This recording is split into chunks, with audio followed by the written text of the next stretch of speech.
Let me just confirm again. Okay.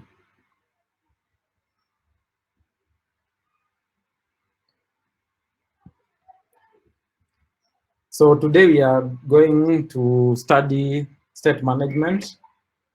The reason why actually my approach to state management is, first of all, or anything else in that matter, is to first of all understand the concept itself, because state management is one of the contentious issues where people get a bit religious on which state management option to go with. So someone may like this state management or that one, but normally it's good to understand, first of all, what is state management and how it's done. Otherwise, you'll be tied to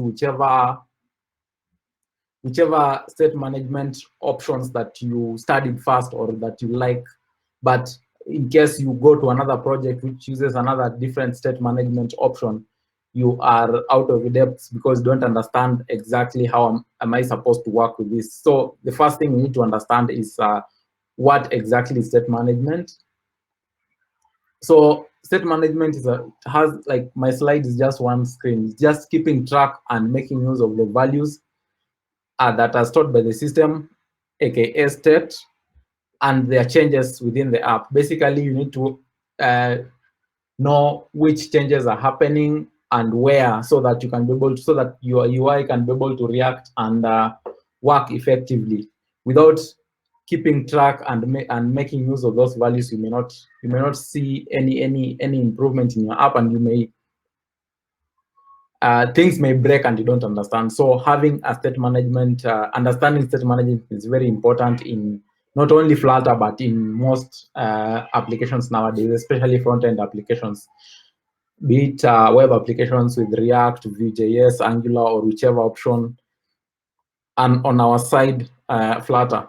So we need to understand, for us to understand and basically be able to predict what the user should be seeing, then we need to understand how the state is being managed. And that is the most important bit of state management.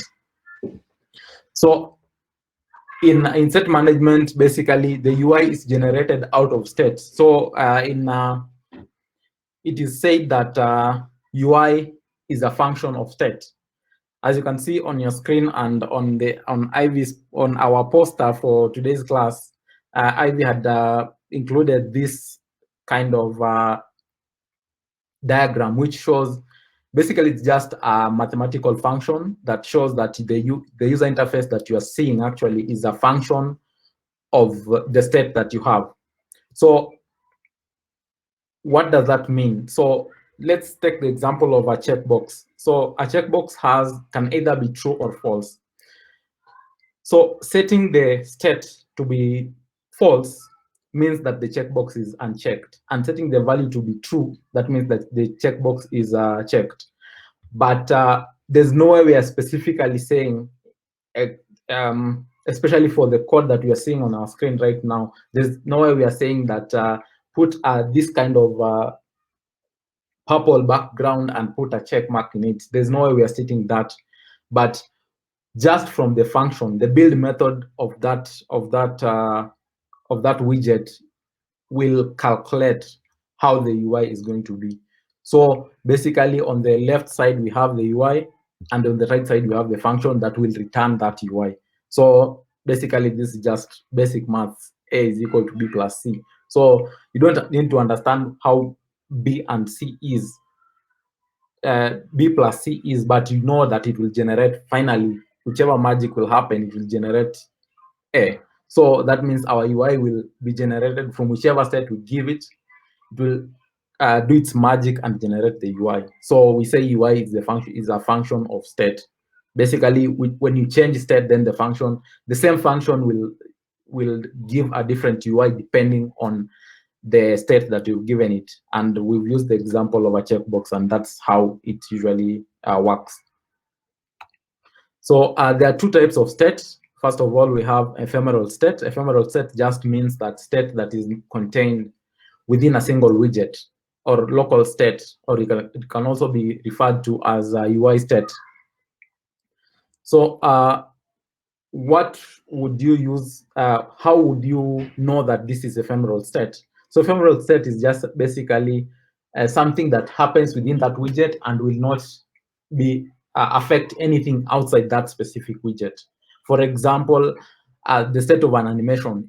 With last time, I think about a fortnight ago, we went through animations, and we had a stateful widget that kept the state of our animation, or yeah, basically we had a variable that held our animation states, and it was only being used in that specific widget. Another example is form input. You don't need form input. Let's say you have a text box. That output from that checkbox, you're not likely to use it elsewhere. Another thing is form validation. You may only need a form, the validation of that form in that specific page and not elsewhere in the app. So we say that ephemeral set is actually quite tightly coupled with the UI widget to which it is tied to. But we have another kind of state called app state. App state is anything that is used globally, not really globally, but it may be a few widgets using it, or just maybe the whole app, maybe just a few widgets are using that specific state, and that's how you keep track of it. So here we have as the definition of app state. App state is state shared across multiple parts of the app. It doesn't have to be widgets, since we are not talking about Flutter here. We need to understand the concept itself first. So an example is authentication state. We want to know whether the user is logged in or not. So if you're logged in, maybe there are several screens that depend on the user's information for it to render. So that specific state, we can't duplicate that state and have that state on every widget that requires that to understand whether the user is authenticated or not, or basically if they have a given permission. So we will have that as app state, and any app, any widget that wants to refer to it and basically know whether the user is registered, whether the user is authenticated or not, whether the user, what is the information of the user. So any app, maybe it's want to show the user's name or the profile pic on our app bar. So for us to show it, the app bar, we may have that app bar repeating so many times. But if we have it as a global accessible state, I can be able to access from anywhere within the app, and we'll see that as we go on. So another thing is user preferences. So preferences, you may have a page for user setting their own preferences in the app, and you may need to refer to that preference, whether it's dark mode. So if it's dark mode, that means that everywhere in the app it's supposed to be dark, or let's say every scaffold is supposed to be dark. So that means that, or basically the whole material app is supposed to be dark. So that means that every widget will refer to that and know how to render the widgets, whether it's light or dark. Another example is a shopping cart. We may have an example of a shopping cart where we want to show the number of items, or the total number of items, or the total value of the items in our cart. So we may want to show it in multiple places. Another a good example still is having it in our app bar, so that wherever the user is, they know that this is this is my total, and this is the number of items that are in my cart. So in app state, the state is usually loosely coupled with the UI widgets. That means that there's no tight coupling, or there's a bit of separation between the state itself and the widget. So the state and widgets are loosely coupled. So how to manage state. There are not two ways. In Flutter, there are multiple ways. Like, I think right now it's hundreds of ways you can handle state. And ephemeral state is usually just the best way of handling ephemeral state is using a stateful widget and using set states to change the value of the widget depending on the or depending on the user input or whichever kind of input you are getting to change the UI. And for upstate, you'll need to share it across multiple widgets. You can't use stateful widget because stateful widget is just one widget. How about if you want to share it with multiple widgets? So that's where we get to now what people, the contentious issue in Flutter, where people get tied to their own. So there's provider, one of the most used options for state management in Flutter is provider. That is a separate, it's not provided by Flutter, unlike the stateful widget. Provider is actually developed by the community and maintained by someone in the community or some people in the community, in the Flutter community.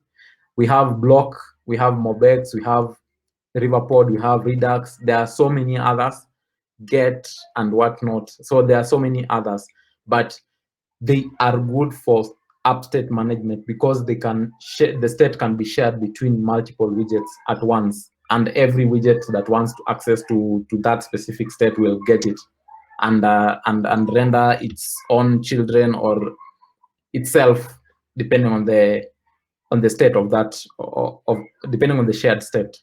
And if it's changed, if the state is changed by one widget, then it will reflect on every other widget that depends on that state. So how do you determine which kind of state you are dealing with? So here, if you have data, and first of all, we need to determine who needs it, who wants to access that data. Let's say, for example, is an animation.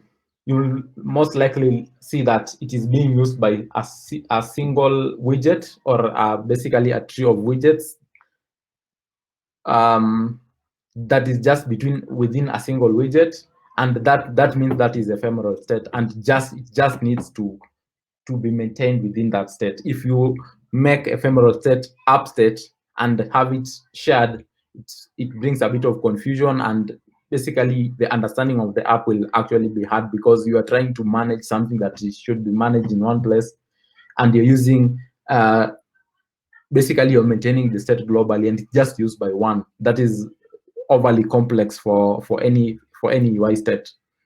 So if it's used by most widgets or some widgets, basically if two or more widgets are using that state, then that means that it's upstate, and you would want to manage it separately from the UI, since several UIs are depending on it. You don't want to pass down to, like, you don't want to pass it down.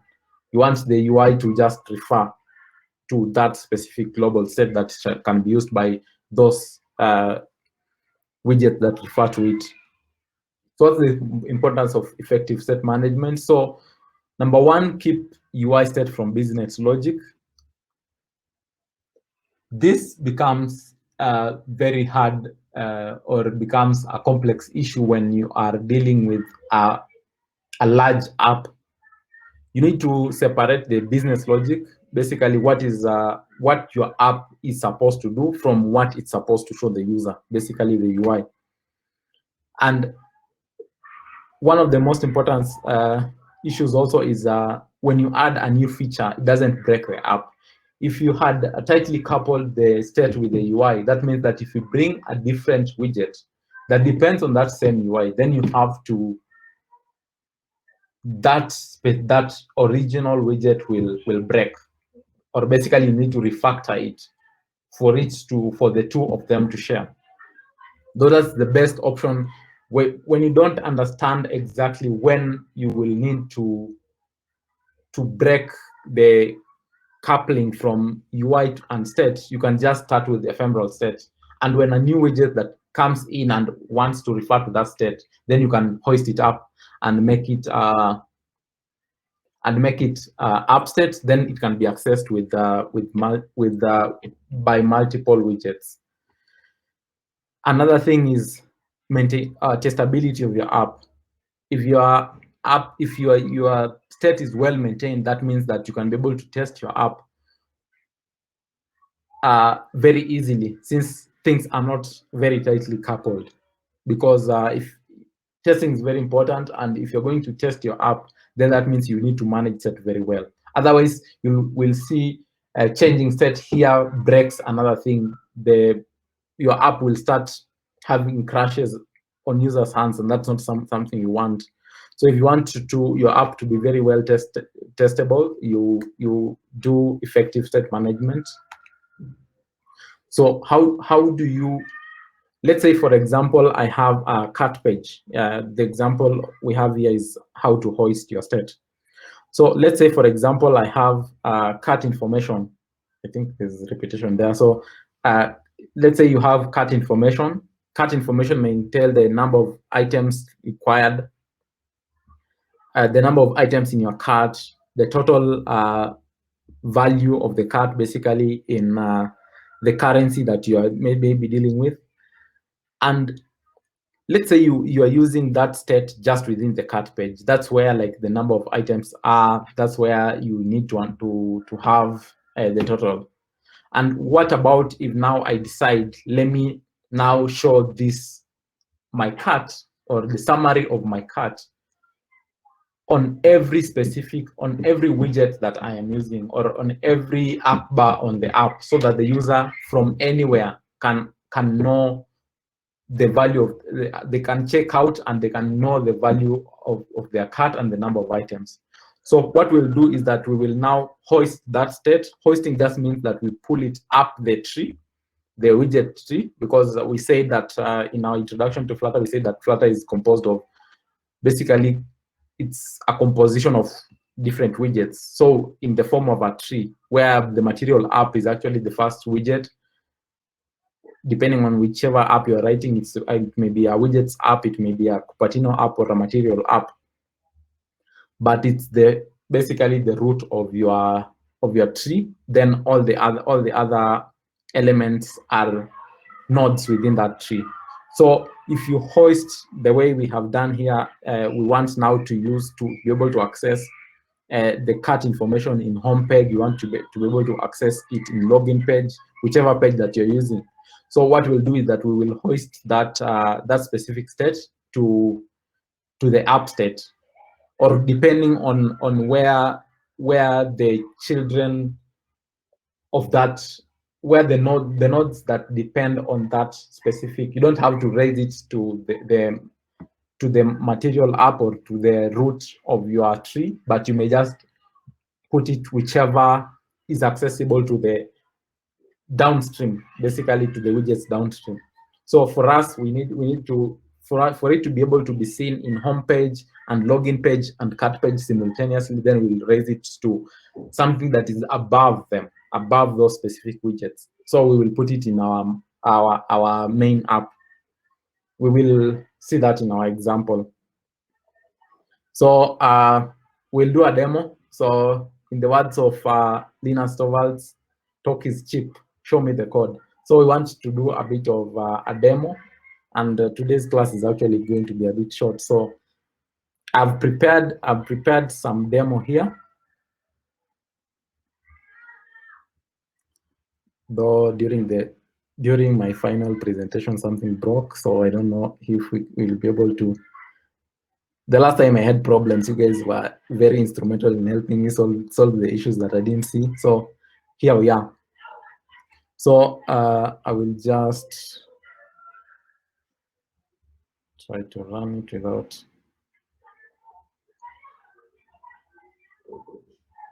looking at those specific issues, or maybe we will change depending on how we see fit.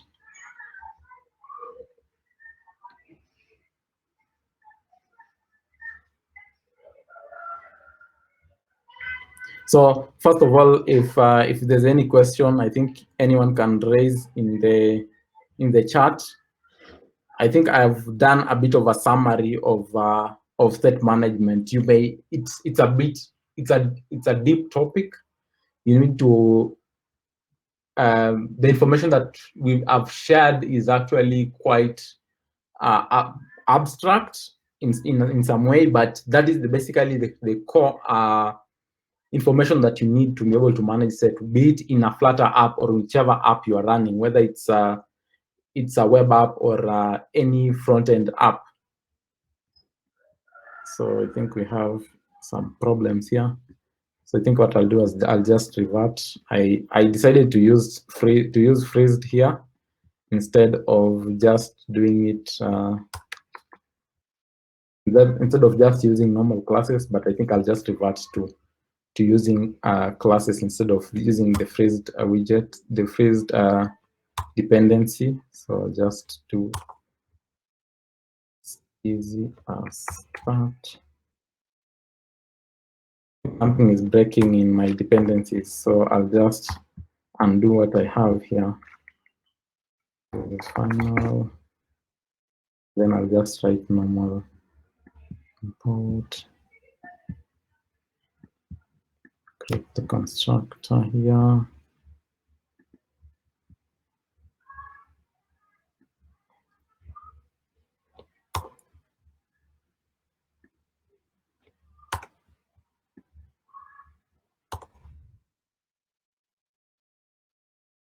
So for me to do a demo, I think I will need to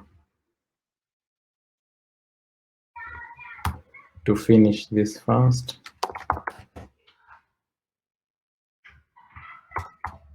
Just to bring the app back to its normal state. This is something I started to experiment just before the talk started. I wanted to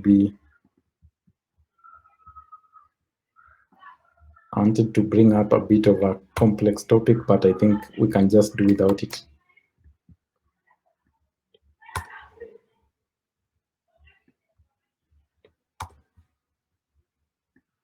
There's the issue of immutability.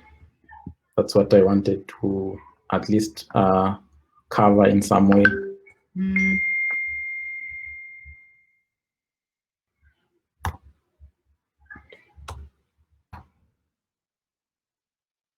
So let me just bring the app to its normal state. And basically make this. I think I also need to get rid of this so that the app behaves as it was before. So I think that's that. I think that should work. There being no errors.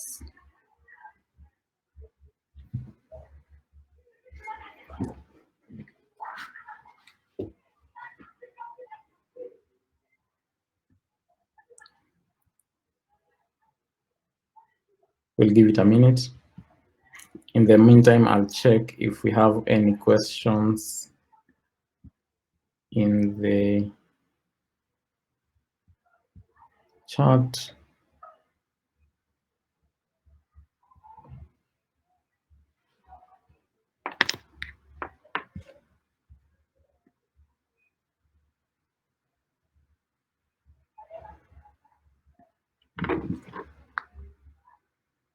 So there are no questions at the moment.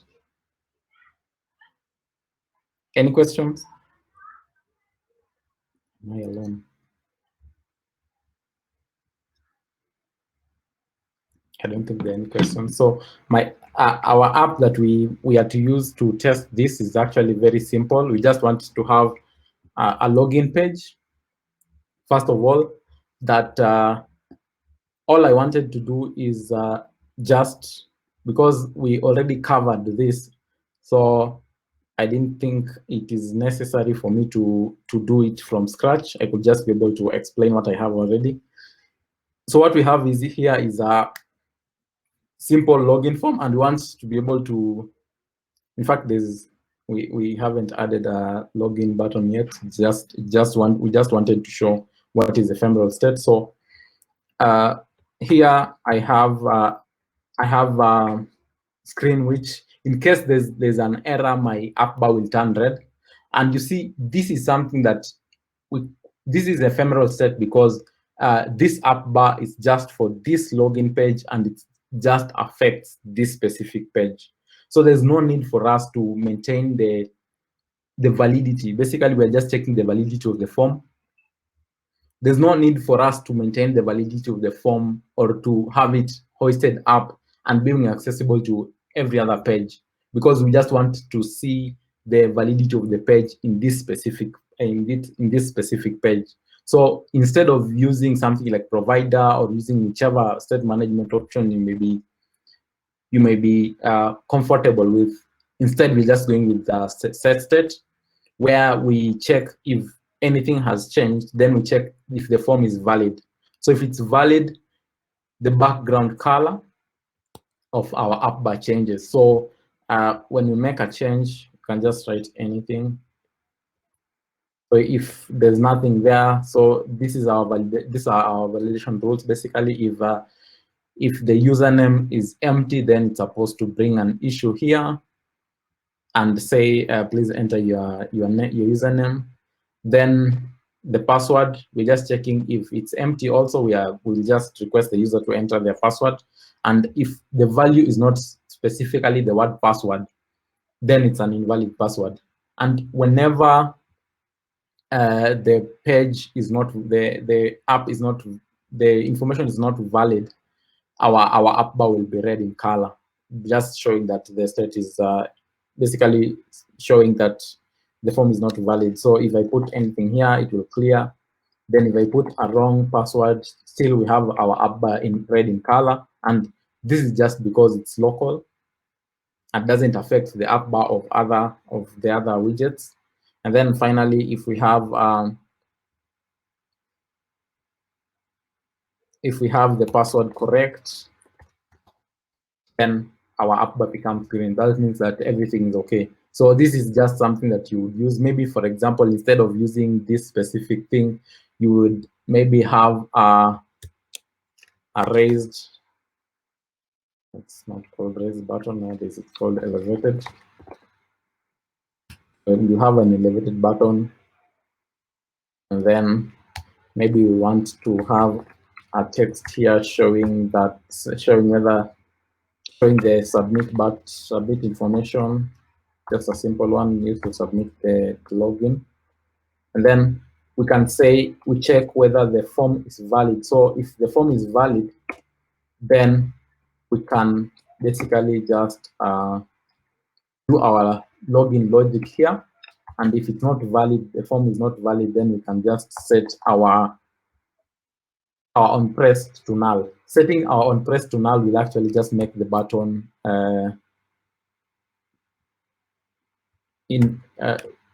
not clickable or disabled. So let's just use that. So let's say, for example, I have an error here, my button will be invalid. And that button is only on this page, and this state is only being used here. So this is the form valid state. So there's no need for it to be accessed in another page. So that is ephemeral state. And if it's correct, then that means our, sorry.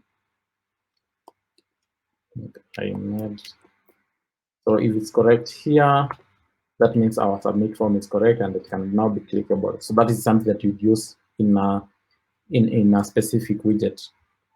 Now here I have with me a cart page that just shows the total number, basically the items that someone has bought. And here we have items. I only have 2 things right now. So let's say, for example, I want to be able to add items in my cart. You see, my items page is very separate from the cart page. And how do I add an item to it? So what I do is that I already preloaded a provider package in my dependencies. So what I'll do is that I'll come here, I'll come to my main app, and I'll basically make the cart information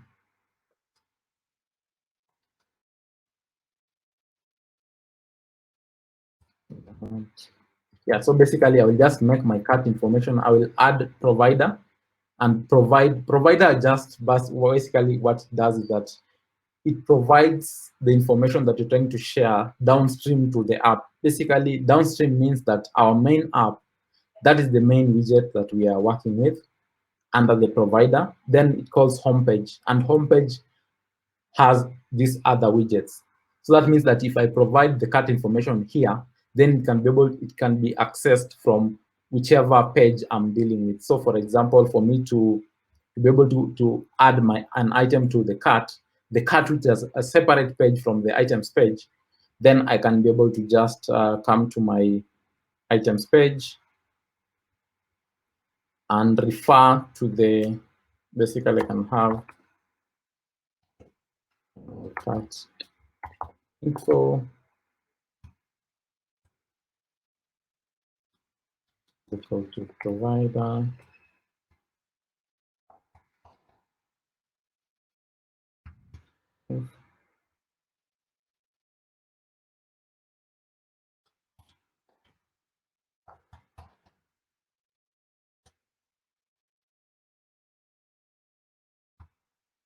Script. So and then basically just saying that I want the provided cart information.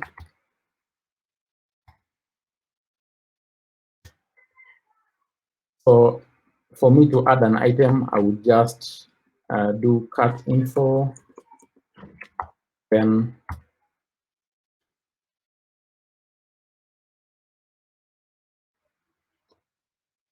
I think just a simple way would just be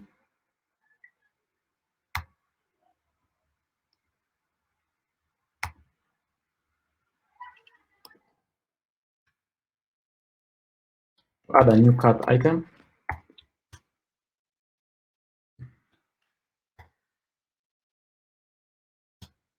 Where the item is one of the items, the item in my cart, the one that I'm clicking on.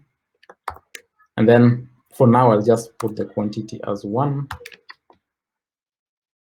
And that should work, I think. So let's just try. So if I add milk, come here, come to the cart page. I think you have an error somewhere. Let's just refer to the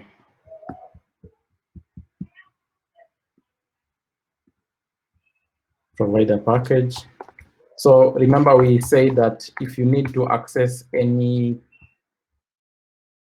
external widget, oh sorry, I think I see my mistake now. So now in our cart page, instead of declaring it locally here, we are just supposed to now use the cart information that is shared by all the pages. So we'll also write right here. So we'll have a final cart info.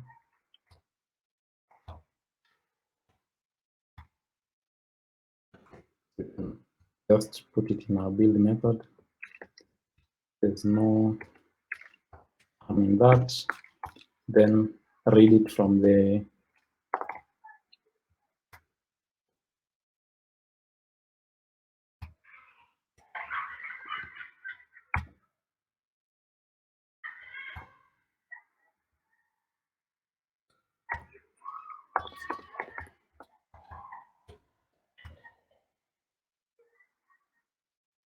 so instead of using that, we'll just use our cart info that is provided by the provider. And now this cart information is actually being accessed from every part of the app. So yeah, I think for now I will comment this out. We can be able to calculate it later. So let's go back to our items page, add bread again, come back to the cart page. Now you see that it has been added, and we may want to, let's say, just get the total of that cart or the total number of items. You can just, what you can do is just do the cart info. This is the total. This is the total amount. So cart info dot items dot. I think I can just reduce.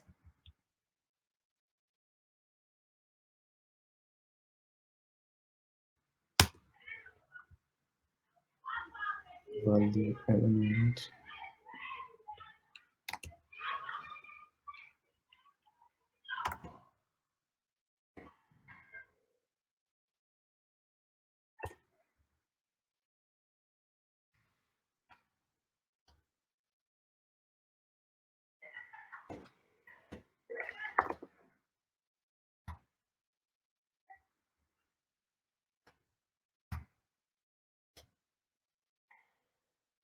And then we need to set the initial value.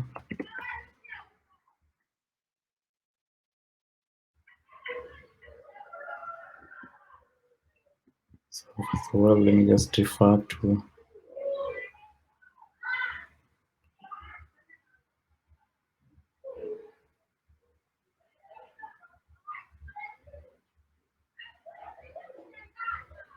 sorry about that. So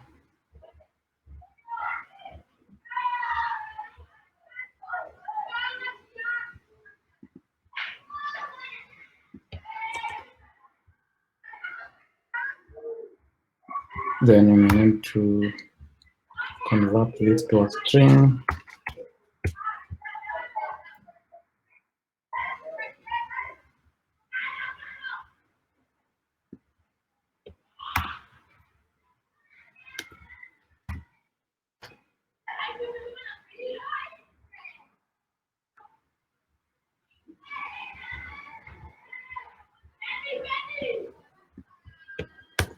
I think what I'll do is that I'll mark them first. Then e.price.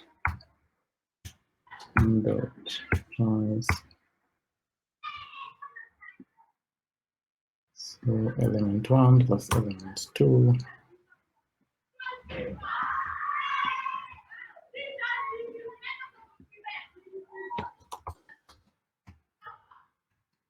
That should be correct.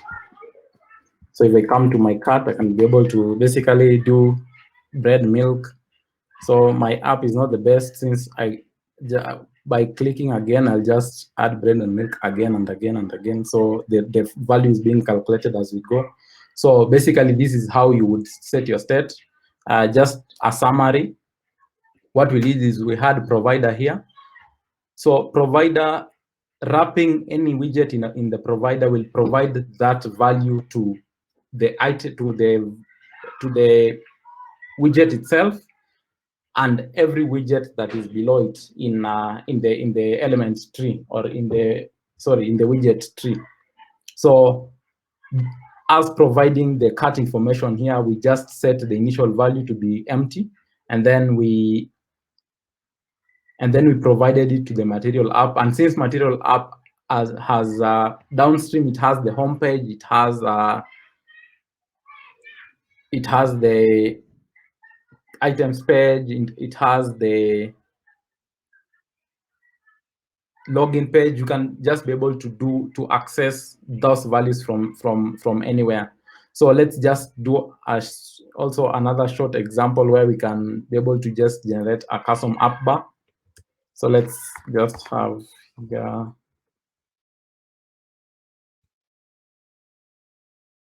So we want to show our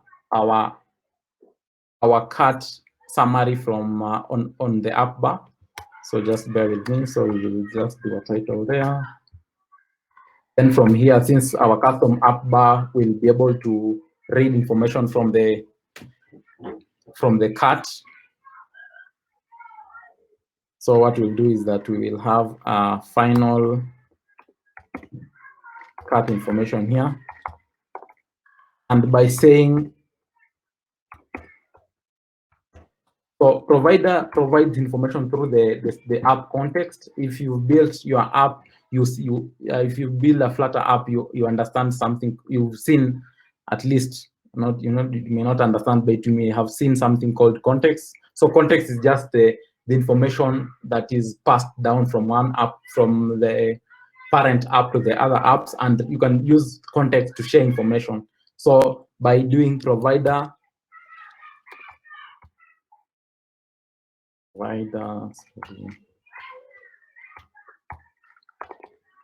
dot just first of all make sure that it's imported, then provider of context. So basically it's reading the information from the parent, from the context of the parent, and our root parent is a material app which has been provided with the cart information. So by doing this, that means that we are trying to read. Now we're trying to read the cart information. So we'll use angle brackets to say whichever specific type of app or type of state that we want to read. And for us, we want to read the cut information. And the cut information, you can read it from there and then have, let's say,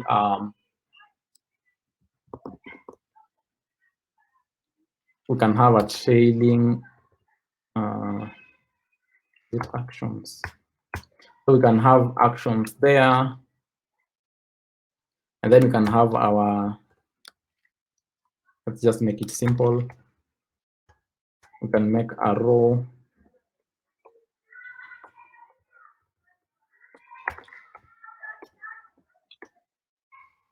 Have the children to be simply an icon button.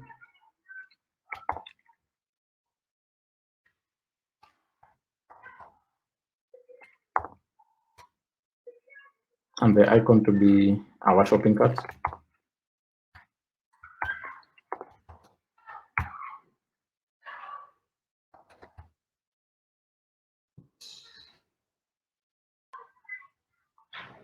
So we can use that. And then on pressed, let's say, for example, we just want when this button is pressed, we navigate to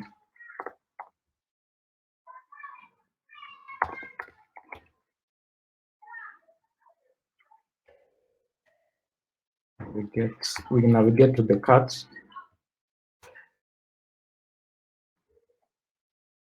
And just push for now. 0.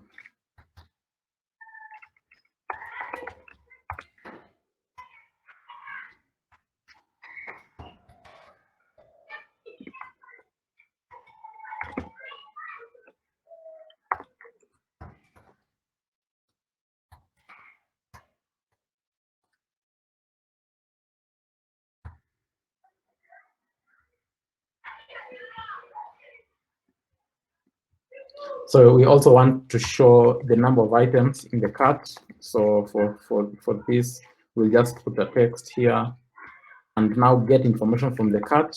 Since that is shared information, it can be accessed from anywhere.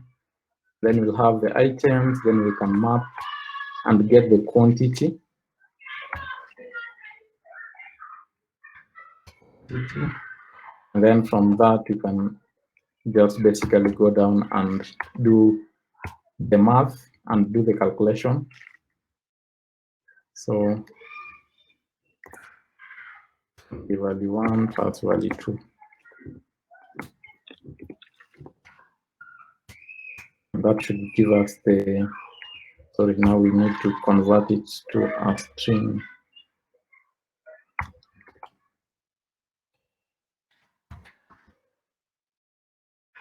So with that, we have made our own custom app bar that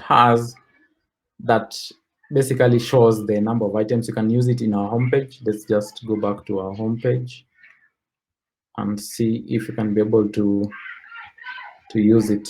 So instead of using the normal app bar, we will use our custom app bar.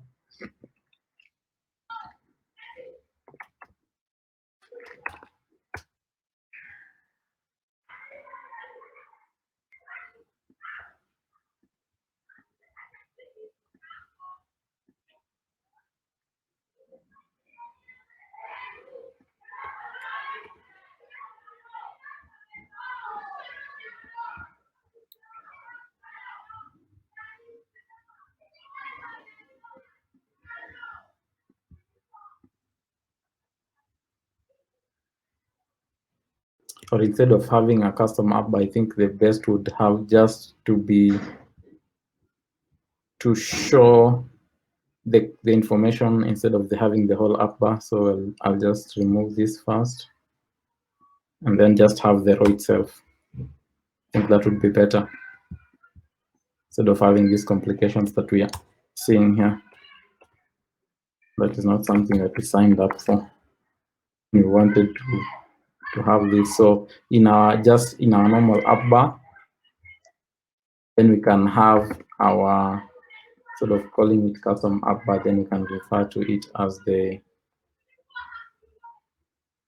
can just rename it to the ClassSummary.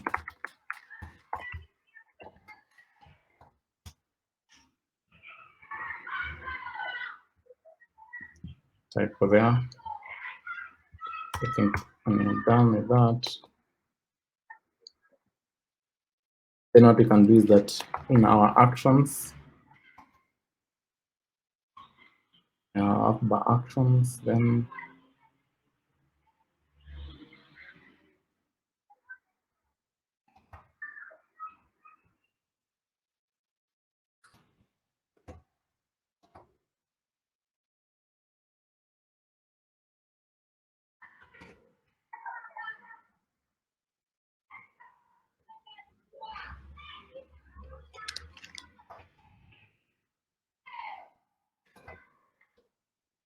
instead of that, we can have our class summary. So our cart summary will just contain information about the cart. Let's just confirm that it's actually working. So we can see that we have 4 items in the cart. So we have 4 items in the cart. I think we have a bit of an error there, but let's just do the shortest way possible. It'll just be to bring this before the icon button. And with that, we will have completed. So we have 4 items, and when we go to the items page, you can also just replicate it. Let me just copy from homepage.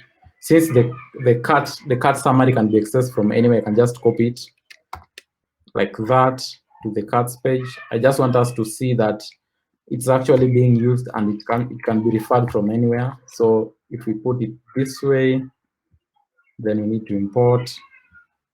So our cart summary, we've made it accessible even in our items page. So if I click there, you should be able to see, sorry.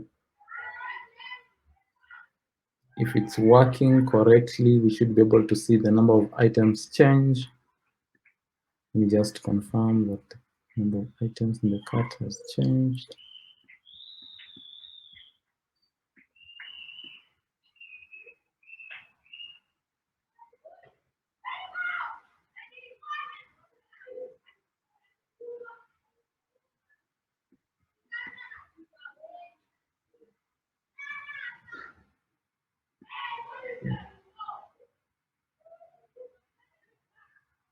So instead of doing that, maybe we can do is it called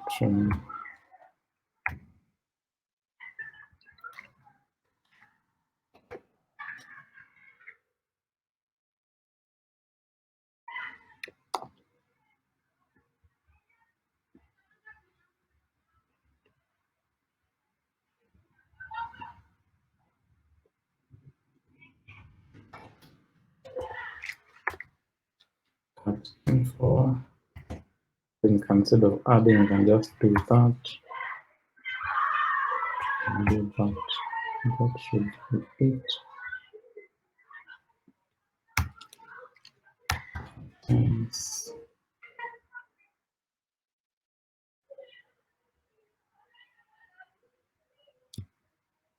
So what we can do instead of doing that, then you can just do this.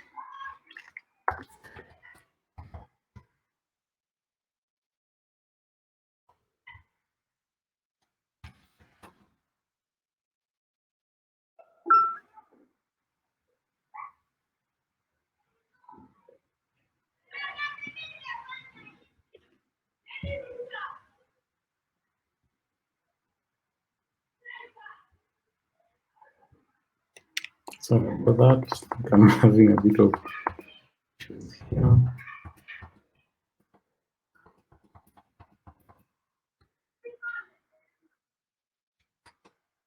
Yeah. So we should be able to, when we click an item here, it should be able to update here. I don't know what the reason why it is not rebuilding and adding. Basically, I think I will share this. You can be able to debug by yourself. But basically, what you're trying to do is that you can see that this code can be shared across this state of the app. Basically, where we are seeing the app information being shared across the app itself, and the cart can be accessed from anywhere within the app. So I think that is all from me. I think we will I'll share the code, and if I'll have found the error at that point, I will update you in the group. So I think that is all from me today. I think I will close it there. In case there's any other question, we can have it.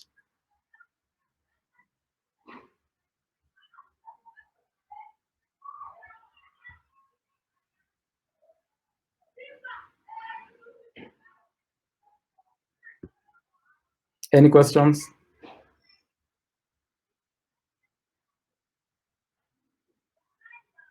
I think I'm done on my side. I hope you found that informative as much as we had a bit of issues in our demo. So I think that is all from me.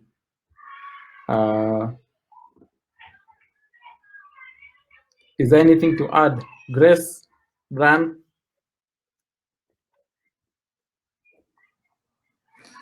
Okay. If anyone has a question, you can pose it.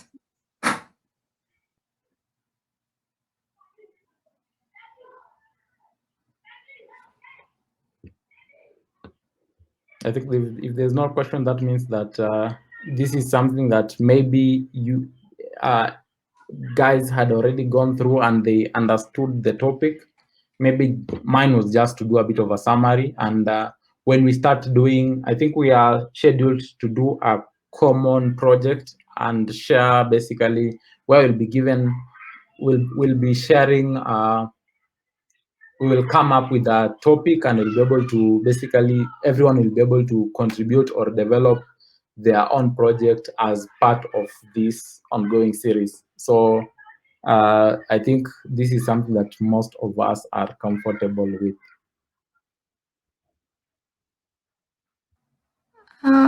Okay, that's okay. If there's no any other issue, thanks, Danvik. I think we can end there. Is that okay? Huh? Sure. Okay. Okay. Thanks, guys, for attending. Bye.